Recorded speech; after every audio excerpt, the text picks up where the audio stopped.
Adi Putra Jaya Daily. Sebagai judul makalah kami yaitu Penyusunan laporan hasil evaluasi belajar.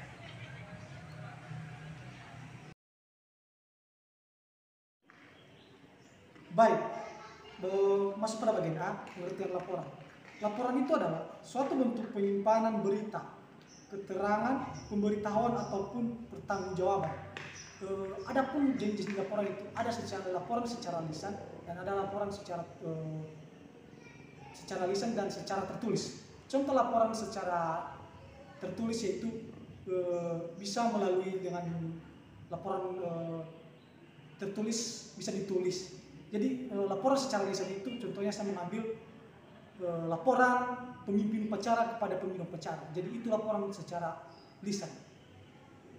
Masuk pada bagian B, prinsip dan teknik penilaian. Nomor 1 yaitu prinsip-prinsip penilaian.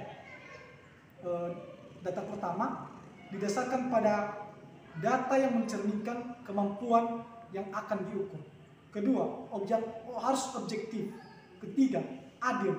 Keempat, terpadu. Kelima, terbuka. Keenam, sistematis. Bagian 2-nya yaitu teknik penilaian. Di dalam teknik penilaian ini harus diselenggarakan melalui ulangan tengah semester. Adapun teknik tes pada bagian A yaitu teknik tes, ciri-ciri teknik tes yaitu yang 1 reliabilitas tes, kedua validitas tes, objektivitas tes, dan praktikabilitas tes. Teknik notes yaitu yang pertama itu macam-macam strategi penilaian teknik notes yaitu ada presentasi kelas. Presentasi kelas yaitu merupakan suatu asesmen yang mengharuskan para siswa menyampaikan pendapat atau menanyakan sesuatu kepada seorang pengajar. Kedua yaitu konferensi.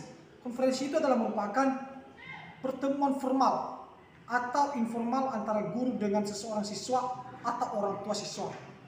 Ketiga, wawancara. Wawancara ini adalah secara langsung, secara bertatap muka sehingga bisa mendapatkan hasil yang akan diperlukan.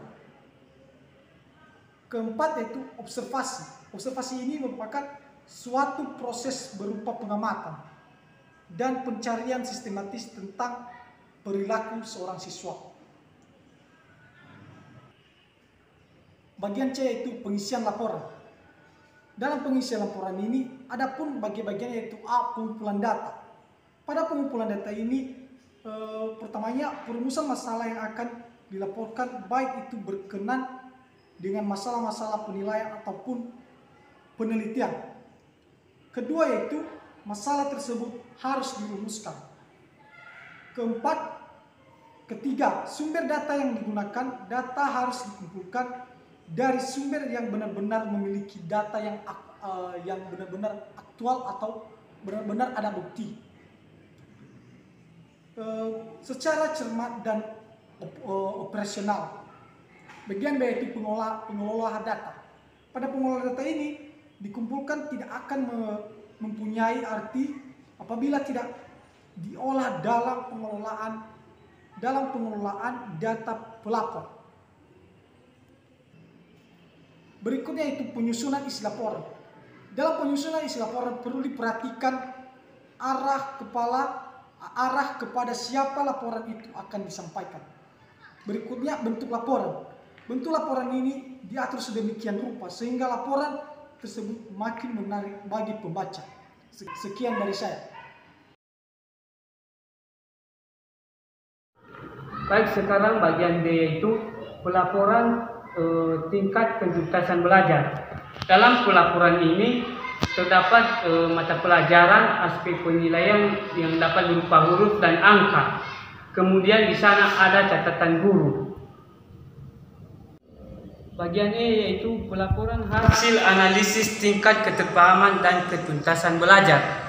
Dalam pelaporan hasil analisis ini ada beberapa bentuk jenis yaitu 1. Analisis prospektif yang merupakan metode yang digunakan untuk menganalisis permasalahan dalam sistem ahli yang dapat menggabungkan pembuat keputusan.